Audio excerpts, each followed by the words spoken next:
নমস্কাৰ। আজি গৰম কেনেকুৱা হৈছে? এইকেইদিনটো প্ৰায় সদায় গৰম। আপোনালোকৰ ফালে কেনেকুৱা আছে? আমাৰ পূৰা গৰম। গৰমৰ কাৰণে আজি শুবই পৰা নাই। বেটীক স্কুলৰ পৰা আনিলোঁ। আজি স্কুলৰ এক্সাম আছিলে বেটীৰ। স্কুল এক্সাম 1 ঘণ্টা হয়, 9টাৰ পৰা 10টাত ইহঁতৰ স্কুল আজি ছুটি হৈছে। সোনকালে আনিলোঁ।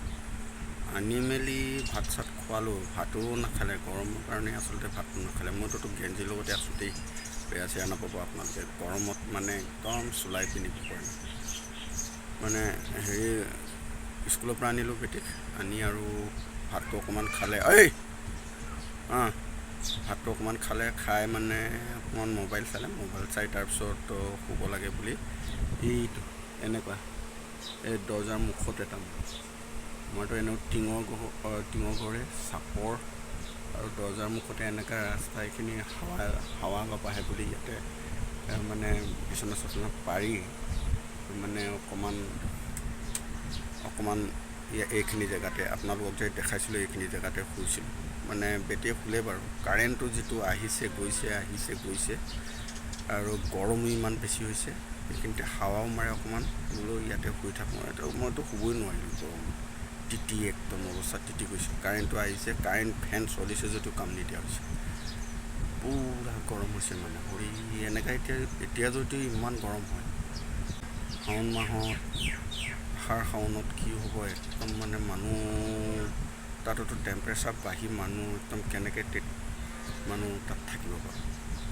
মানুহ গৰমত মৰি যাব যেন লাগিছে এইবাৰ আহাৰ শাওণ মাহত।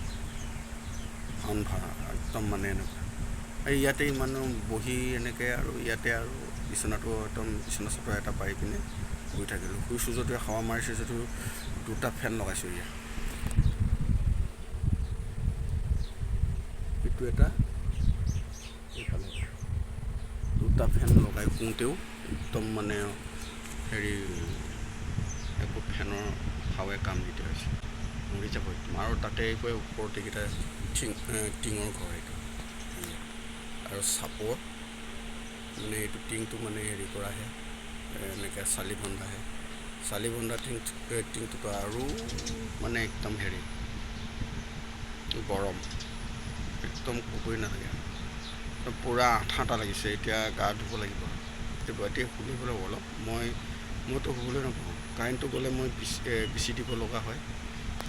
এইটো বেটীৰ আছিলে, এই বস্তুটো লগাই দিওঁ যদিও এইটো একো কামেই, ডাঙৰ ফেনে কাম নিদিয়া হৈছে। আৰু এইটো কি কাম দিব মানে মই বিচি দিওঁ আৰু সেইকাৰণে মোৰটোতো শুৱাই নহয়।